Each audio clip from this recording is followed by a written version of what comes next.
प्रेमालू मलयालम भाषा के romantic comedy movie है। इस फिल्म का डायरेक्शन गिरीश एडी ने किया है। वाह वाह वाह वाह, क्या यह मूवी है। इस मूवी का बजट 9 करोड़ था और बॉक्स ऑफिस पर कुल कलेक्शन 136 करोड़ हुआ है और अभी भी इसका तबातोड़ कमाई चल ही रहा है। इस मूवी का IMDb रेटिंग 7.9 मिला है। इस मूवी के बारे में बहुत सुना था, सोचा मैं भी देखूं कैसा है यह मूवी। तो कल ही मैंने यह मूवी को देखा और सच बताऊं तो यह इतना ही सिंपल में न कि ज़्यादा शो ऑफ, ज़्यादातर साउथ की फिल्मों में बढ़ा चढ़ा कर दिखाया जाता है, लेकिन इतना मस्त और इतना सिंपल तरीके से दिखाया गया है कि दिल को छू ले गई इसकी कहानी। शुरू से ही यह मूवी आपको अपने कब्जे में बांध लेता है। 2 घंटा 36 मिनट का यह मूवी सच में देखने के बाद छोटी लगने लगती है। इस मूवी का अंत बहुत ही तेज़ी से करता है जो कि बेचैन करके रख देता है। अब आते हैं कहानी पे। सचिन जो कि कॉलेज स्टूडेंट होता है, अपने कॉलेज के एक लड़की अंजलि से को प्यार करता है, लेकिन बताने से डरता है। कॉलेज के आखिरी दिनों में सचिन हिम्मत करके अंजलि को बताता है। तब अंजलि कहती है कि मैं तुम्हें कभी इस नज़रों से देखा ही नहीं। मैं जैन के साथ रिलेशनशिप में हूँ। जैन जो कि सचिन का दोस्त होता है। अब दूसरे सीन में देखते हैं कि सचिन UK में जॉब करने के लिए वीज़ा के लिए अपने पिता से पैसा मांगता है, लेकिन उसके पिता कहता है कि मेरे पास पैसा नहीं है। उसके पिता एक बेकरी शॉप चलाता है तथा सचिन के पिता तथा माँ के बीच नहीं बनता है। वे हमेशा लड़ते ही रहते हैं। इस बार भी वे दोनों पैसों को लेकर आपस में लड़ने लगते हैं। तब सचिन कहता है आप लोग बस करिए, मैं खुद ही पैसे का जुगाड़ कर लूँगा। अब आगे देखते हैं कि वो और उसके दोस्त दोनों वीज़ा के लिए अप्लाई करता है। कुछ ही दिनों के बाद कुरियर कंपनी से कॉल आता है, तब वे दोनों वहाँ जाते हैं, जिसमें उसके दोस्त का वीज़ा आ जाता है, लेकिन सचिन का वीज़ा फंड प्रॉब्लम की वजह से नहीं आता है। वह उदास हो जाता है। तब उसके दोस्त बोलता है तुम सैड मत हो यार, 6 महीने बाद फिर से अप्लाई करना, सब ठीक हो जाएगा। तब उसके पिता का कॉल आता है, एक जगह आइसक्रीम डिलीवरी करना है, वहाँ बर्थडे का पार्टी होता। सचिन वहाँ जाता है तो वह घर उसके दोस्त अमाल डेविस का होता है। वह बताता है आज उसके भतीजी का बर्थडे है। फिर उसका दोस्त डेविस उसे छत पर ले जाता है और दोनों वीज़ा के बारे में बातें करने लगते हैं। सचिन बोलता है कि 6 महीने में फिर से अप्लाई करूँगा और इस बार पक्का लेकर ही रहूँगा। तब उसका दोस्त कहता है कि तुम मेरे कॉलेज में आ जाओ पढ़ने के लिए। अब सचिन कहता है क्या तुम मेरे मदद करोगे? मैं तो अब घर में भी नहीं रहूँगा क्योंकि लोग मेरे को यूके के नाम से चिढ़ाते हैं। क्या तुम मेरी मदद करोगे? कुछ दिनों के बाद डेविस सचिन से मिलता है और बताता है कि क्या तुम गेट की कोचिंग करना चाहोगे? तब सचिन कहता है कि मैं गेट की कोचिंग करके क्या करूँगा? तब डेविस बोलता है कि तुम अगर UK नहीं जा पाया तब इस गेट कोर्स के साथ कोई जॉब कर लेना और मेरा रूम पार्टनर भी मिल जाएगा। तब सचिन पूछता है कि कहाँ है ये? तब डेविस बताता है कि हैदराबाद में है। दूसरे सीन में देखते हैं कि रेनू एक कंपनी में न्यू एम्प्लॉय होती है। टीम लीडर सभी से रेनू का परिचय करवाता है। आगे के सीन में देखते हैं कि आदि जो कि रेनू का सीनियर होता है, रेनू को सरप्राइज केक पार्टी देता है। रेनू अपने दोस्त कार्तिका के साथ फ्लैट में रहने लगती है, जहां पहले से ही एक लड़की निहारिका रहती है। उधर सचिन भी हैदराबाद आ जाता है और छोटे से कमरे में रहने लगता है जो कि सिंगल बेड का होता है। वे दोनों बारी बारी से सोने का डिसाइड करते हैं। मूवी के आगे के सीन में देखते हैं कि रेनू दोनों दोस्तों के साथ छत पर बैठ के बियर पी रही होती है और डेटिंग ऐप को डिलीट कर रही होती है कि कोई भी लड़का उसके काम का नहीं है। रेनू बोलती है मुझे ऐसा लड़का चाहिए जो मैच्योर हो और सेटल्ड भी हो। तब रश्मि निहारिका से कहते हैं कि तुम इसको लड़का ढूंढने में मदद कर दो। तब निहारिका कहते हैं कि मैं यह बियर की कैन छत पर से फेंकती हूँ, जिसके ऊपर भी गिरेगा उससे तुम शादी कर लेना। इतना कहकर वह कैन को फेंक देती है। तब नीचे से एक बुढ़े के चिल्लाने की आवाज़ आता है। तभी तीनों वहाँ से भाग जाते हैं। आगे देखते हैं कि डेविस अपने लवर से रात में बातें करता रहता है, जिससे सचिन पूरी रात सो नहीं पाता है। वह कोचिंग क्लास में सोता रहता है, जिससे उसके टीचर उसे पूरी क्लास के सामने डांट लगाता है। आगे फिर सोबी सर, जो कि सचिन तथा डेविस का दोस्त होता है, दोनों को अपनी शादी में इनवाइट करता है। इधर रेनू, कार्तिका और सभी लंच टाइम में एक game kill marry and all खेलते हैं। तब सुविन रेनू से पूछता है कि बताओ, अगर तुम्हें कहा जाए कि किसे मारोगी, किसे भाई बनाओगी और किससे शादी कर, तब तुम क्या करोगी? तब रेनू कहते हैं कि मैं सुविन को मारूंगी, मैं श्रीनी को अपना भाई बना लूँगी तथा शादी किसी से नहीं करूँगी। तब सभी बोलते हैं ऐसा नहीं चलेगा, किसी को तो चुनना ही पड़ेगा। तब रेनू बोलती है ऐसा है तो आई विल मैरी आदि। इतने में आदि आ जाता है, जो कि सुन लेता है, फिर भी पूछता है क्या हो रहा है। तब सीनू कहता है कि रेनू ने कहा कि वो तुमसे शादी करेगी। कॉमन गाइज ग्रोन अप कहता है, फिर हाथ इतना कहकर आदि हाथ धोने चला जाता है वॉशरूम में। फिर वह जाकर काफ़ी एक्साइटमेंट में उछलने लगता है। फिर आदि अपने टीम को कहता है कि श्रावणी की शादी में चलने को अरेंजमेंट को कहता है। आगे देखते हैं कि आदि और सभी टीम शादी में आए हुए होते हैं। सचिन गाड़ी चलाता हुआ आ रहा होता है कि अचानक उसका बैलेंस बिगड़ जाता है और आदि गिर जाता है। आदि को सचिन के बीच डांटने लगता है। फिर रेनू अगर डिफेंड करती है और आदि को ले जाती है। शादी के माहौल में सचिन अपने दोस्त डेविस को कहता है कि मुझे प्यार हो गया है रेनू से। आगे देखते हैं कि रेनू आदि स्टेज पर राधा कृष्ण का स्टेज डांस करती है, जिसे देखकर सचिन काफ़ी अपसेट हो जाता है। फिर वे दोनों आकर सचिन के आगे बैठ जाते हैं। सचिन एक जोक क्रैक करता है, जिसे सुनकर रेनू हंसने लगती है। आदि रेनू को बोलता है कि तुम्हें इस जोक पर हंसी आ रही है, तुम्हारा सेंस ऑफ ह्यूमर बहुत ही ख़राब है। सचिन फिर एक जोक क्रैक बोलता है, जिससे सुनकर सचिन,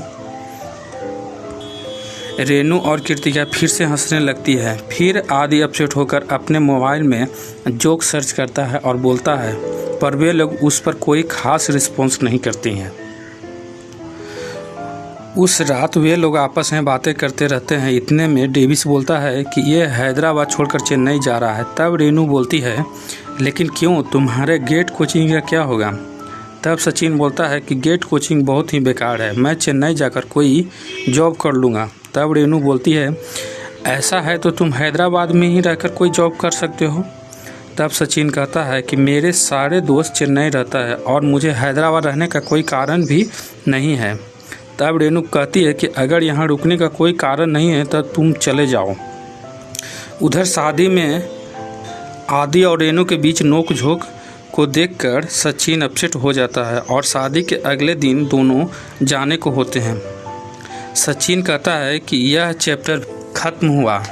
इतने में कार्तिका आती है और डेवी से पूछती है कि हम भी साथ चल लें क्या? इतने में सचिन कहता है, इसमें पूछने वाली बात क्या है, चलो ना। लेकिन आदि इसके लिए एग्री नहीं होता है। कहता है कि ये ट्रिप मैंने अरेंज किया है तो सेफ्टी की जिम्मेदारी भी मेरी है, ना कि एक शर्त पर जाने देता है। आदि सचिन को डेविस का फ़ोटो खींचता है।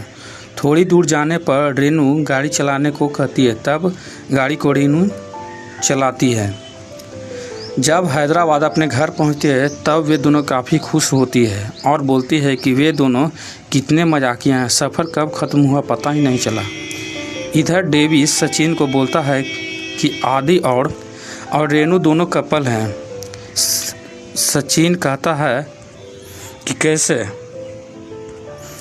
तब डेविस बोलता है कि दोनों कैसे स्टेज पर चिपक कर डांस कर रहे थे, दोनों के बीच सब कुछ हो गया होगा। इतने में सचिन को गुस्सा आ जाता है, बोलता है कि चुप कर यार, फालतू की बकवास करेगा तो तुझे इसी जगह पर कूट दूंगा।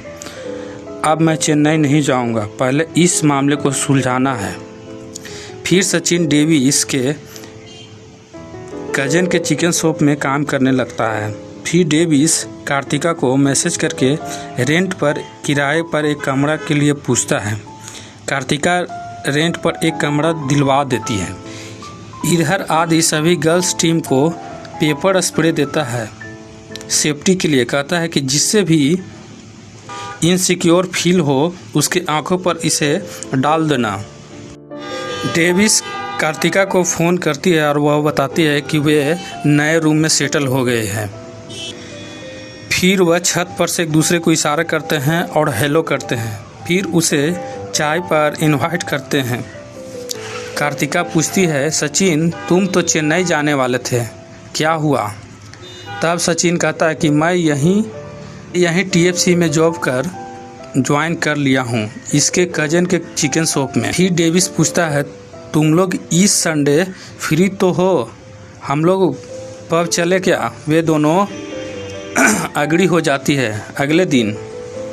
अगले दिन सचिन स्नान करके खिड़की के पास टॉवेल में बाल सुखा रहा होता है। तब डेविस बोलता है कि खिड़की के पास टॉवेल में ऐसे खड़े मत हो, कोई देख लेगा।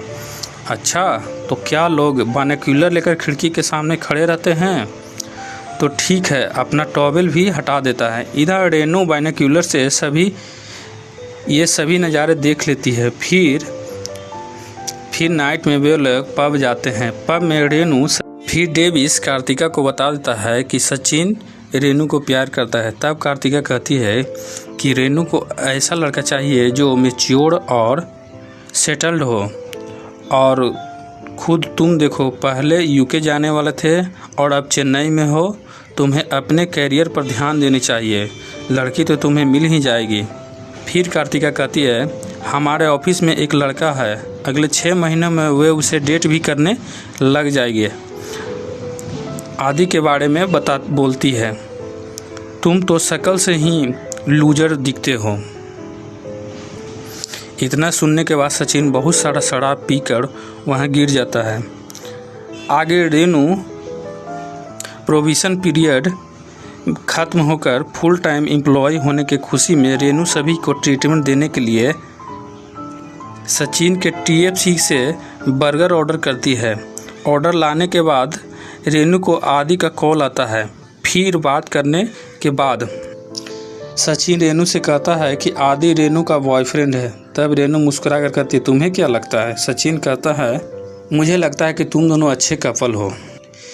फिर अगले दिन सचिन रेनू को कॉल करता है, तुम कहाँ, घर जा रही हो? तब रेनू हाँ कहती है और कहती है कि तुम्हारा बर्गर खाकर मेरा पेट खराब हो गया है, लूज मोशन हो गया है। वो पूछता है, कहाँ पहुँची तुम? तब वो सेलम के आसपास बताती है। फिर सचिन रेनू के लिए दवाई लेकर सेलम आ जाता है और दौड़कर ट्रेन में उसके कोच में आते वक्त गिर जाता है, जिससे उसके हाथों में चोट लग जाता है। फिर ट्रेन चल पड़ती है। फिर सचिन के मोबाइल पे फ़ोन आता। दवाई रेनू को देने के बाद वह उतर जाता है। फिर सचिन के मोबाइल पर फ़ोन आता है। फ़ोन उठाकर पूछता है, कौन है? कौन का क्या मतलब? मैं रेनू बोल रही हूँ। अरे नहीं, गिर गया था ना, फ़ोन का डिस्प्ले फूट गया है, जिससे पहचान ही नहीं पाया कि किसका कॉल है। तुम कहाँ हो? मैं ट्रेन के लास्ट कंपार्टमेंट में चढ़ गया हूँ, सोचा इतना दूर आ गया हूँ तो घर भी चला जाता हूँ, मैं तुम्हें बाद में कॉल करता हूँ, मैं एक पैर पर खड़ा हूँ। इतना कहकर सचिन फ़ोन काट देता है। फिर रेनू उसे अगले स्टॉपेज पर उतर के अपने सीट पर बुला लेती है और फिर पूछती है, तुम्हें यहाँ आने का क्या कारण है? तब सचिन बताता है कि तुम्हें मेरे बर्गर से ही तबीयत खराब हुआ है, इसलिए तुम्हें दवाई देना मेरी जिम्मेदारी है। फिर सचिन उसे दवाई खिलवाता है। दवा खाकर रेनू कुछ बातें करके सो जाती है। तब सचिन बोलता है, मैं घर जाने के लिए इस ट्रेन पर नहीं आया था, मुझे तो थोड़ा तुम्हारे साथ टाइम बिताना था। पहली बार शादी में तुम्हें देखा था तभी मुझे प्यार हो गया था। मैं तुम्हें यही कहने तुम्हें पब में ले गया था और आज यह इस ट्रेन में आया हूँ। अगर मैं तुम्हारे सामने ये सारी बातें करता तो शायद तुम नाराज़ हो जाती और मैं तुम्हें इस समय यह सब कह रहा हूँ। फिर सचिन को सुबह उठाती है। सचिन अपने घर तक पहुँच जाता है। फिर आगे रेनू अपने रूम पर अपने बर्थडे पर सचिन को इनवाइट करती है। सचिन रेनू के रूम पर बर्थडे वाले दिन आता है। दोस्त दोस्त के साथ और आता है।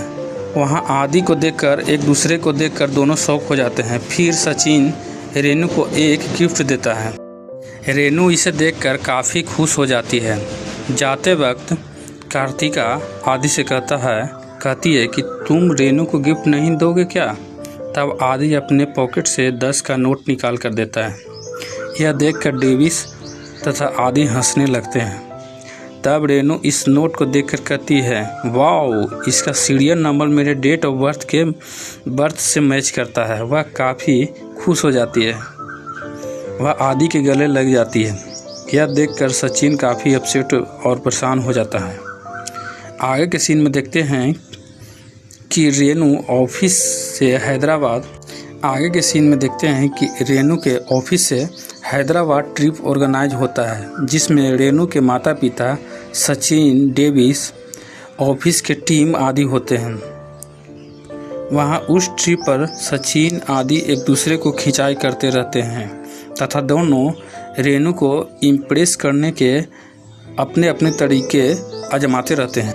फिर आगे देखते हैं कि रेनू सचिन को रिज्यूमे बनवाने के लिए कैफ़े में ले जाती है, ताकि अपने ऑफिस के नीचे एक नया प्रोजेक्ट स्टार्टअप होने वाला था, जिसमें सचिन को काम दिला सके। वहाँ पता चलता है कि रेनू सचिन से 1 साल बड़ी है। वहाँ उस कैफ़े में सचिन रेनू को प्रपोज करता है।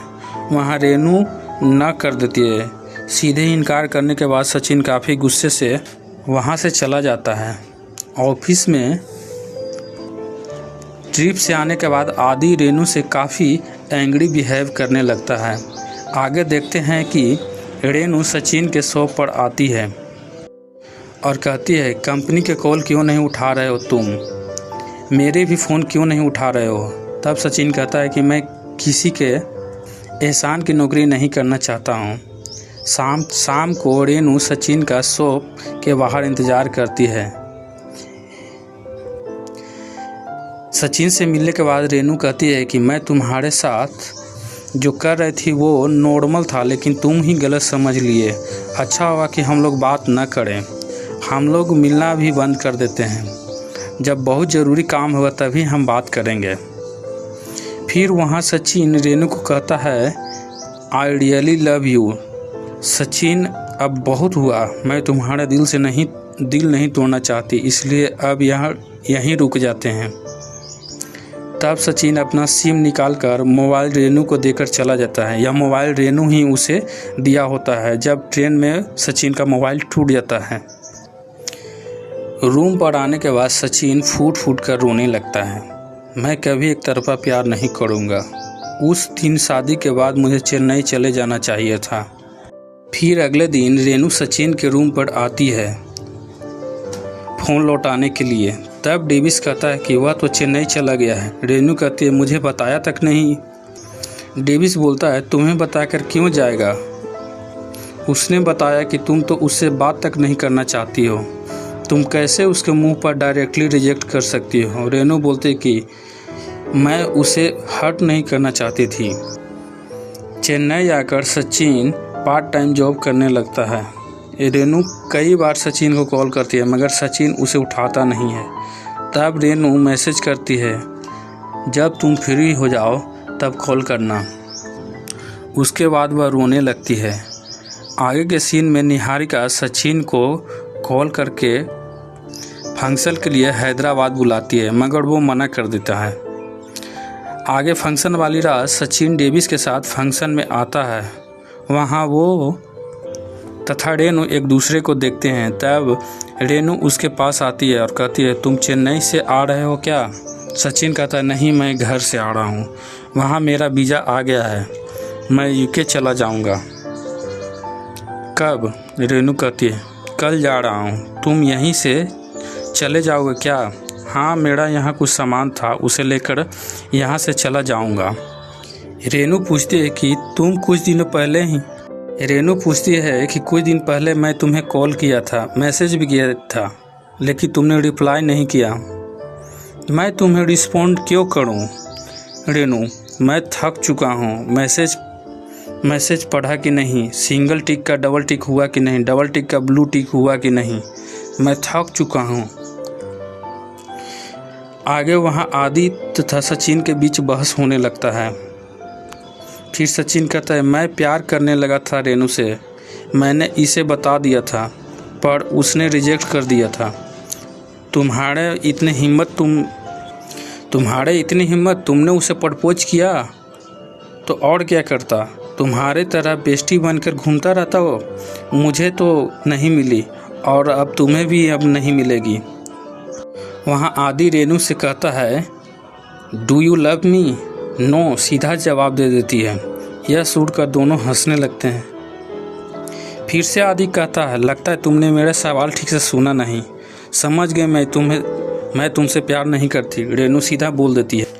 यह सुनकर दोनों और ज़ोर ज़ोर से हंसने लगते हैं। फिर वहाँ आदि और सचिन के बीच लड़ाई हो जाता है। सचिन तथा डेविस काफ़ी पिए हुए होते हैं, इसलिए वह उसी छत पर उसी रात सो जाते हैं। अगले दिन फ्लाइट पकड़ने के लिए सचिन जब एयरपोर्ट जा रहा होता है तब पीछे से कार्तिका और रेनू आ जाती है। कार्तिका सचिन को जैकेट देती है ताकि वह फ्लाइट में पहुंच सके। उस गाड़ी में बैठकर रेनू भी उसके साथ एयरपोर्ट तक आने लगती है। पीछे से आदि कई गुंडों को लेकर सचिन का फॉलो करने लगता है। फिर वे लोग गाड़ी में डिस्कस करने लगते हैं कि सचिन कहता है, डेविस, सुना है प्लेन 30,000 फीट ऊपर उड़ता है। अगर मुझे कुछ हो गया तो क्या होगा? कुछ हो गया तो सब लोग खुश हो जाएंगे, डेविस बोलता है। तब सचिन बोलता है, हाँ, अगर कुछ हो भी गया तो यहाँ किसको फर्क पड़ने वाला है। सचिन रेनू को देखकर बोलता है, बंद करो यह बकवास, अपनी बकवास। रेनू गुस्सा होकर बोलती है, तुम्हारी प्रॉब्लम क्या है? मैं तो बहुत खुश हूँ। मेरे पास न तो जॉब है और न ही घर जा सकता हूँ। यूके जा रहा हूँ नौकर बनने। तब रेनू बोलती है, तो वहाँ जाने की ज़रूरत क्या है तुम्हें? कहीं मत जाओ, मेरी मानो तो तुम वहाँ सरवाइव नहीं कर पाओगे। लेकिन मेरे पास इसके सिवा क्या ऑप्शन है, तुम ही बताओ, आदि सचिन बोलता है। फिर आदि गुंडों के साथ उसे चेजिंग करने लगता है। सभी पैनिक हो जाते हैं। सचिन, तुम घबराओ मत, तुम्हारा यूके ट्रिप का कुछ नहीं होगा। रेनू बोलती है, कुछ नहीं हुआ का क्या मतलब? कुछ हो गया तो मेरा कौन ख्याल रखेगा? तुम मेरा ख्याल रखोगी? हाँ, रख लूँगी। मैं बिल्कुल भी नहीं चाहती कि तुम हैदराबाद छोड़कर जाओ। मुझे इस बात का एहसास तब हुआ जब तुम मुझसे दूर चले गए। मुझे तुम्हारा ध्यान रखना बहुत अच्छा लगता है। अगर तुम चले गए तो मैं तुम्हें बहुत मिस करूँगी। मैं तुम्हें मिस नहीं करना चाहती। यह सच है कि मैं जैसा लाइफ पार्टनर के बारे में सोचा था, तुम उसके बिल्कुल अपोजिट हो। मुझे अंदर से फील हो रहा है, I think I am falling for you. Sachin, I love you. इतने में आदि सचिन के कार को ओवरटेक कर लेता है तथा वह सचिन को 1-2 फैट मार भी देता है। तब रेनू आगे आकर सचिन को डिफेंड करने लगती है, मगर आदि नहीं मानता है। मारने के लिए रॉड उठा लेता है। तब रेनू अपने बैग से पेपर स्प्रे निकाल लेता है। आदि के आंखों में स्प्रे कर देती है। यह वही पेपर स्प्रे जो आदि ऑफिस में सभी गर्ल्स को सेल्फ डिफेंड करने के लिए दिया था। उसी स्प्रे से सभी गुंडों के आंखों में झोंककर बचकर चले जाते हैं। एयरपोर्ट पर पहुंचने के बाद सचिन कहता है, तुमने जो कहा था मैं उस बात को फील नहीं कर पाई, एक बार दोबारा कह सकती हो? तब रेनू गले लग जाती है और उसकी आंखों में आंसू आ जाती है। अब मुझे जाना होगा। रेनू भरी आंखों से सचिन के माथे को चूम लेते हैं। वे अब दोनों जाने लगते हैं। अब पिछले वाला सीन दिखाया जाता है जब तीनों लड़कियां छत पर बियर पी रही होती है। तब का रेनू का हस्बैंड सेलेक्ट करने के लिए बियर का कैन छत से फेंकती है, जिसके ऊपर गिरेगा उसे शादी कर लेना। ऊपर से कैन गिरता है। नीचे रोड पर डेविस तथा सचिन जा रहे होते हैं। अपोजिट साइड से एक बूढ़ा जा रहा होता है। कैन सचिन के कंधे पर गिरता है। तब वहाँ जा रहा बुढ़ा चिल्लाने लगता है। यह सुनकर लड़कियां अपने रूम में भागने लगती है। सच में यह डेस्टिनी भी क्या चीज़ है दोस्तों।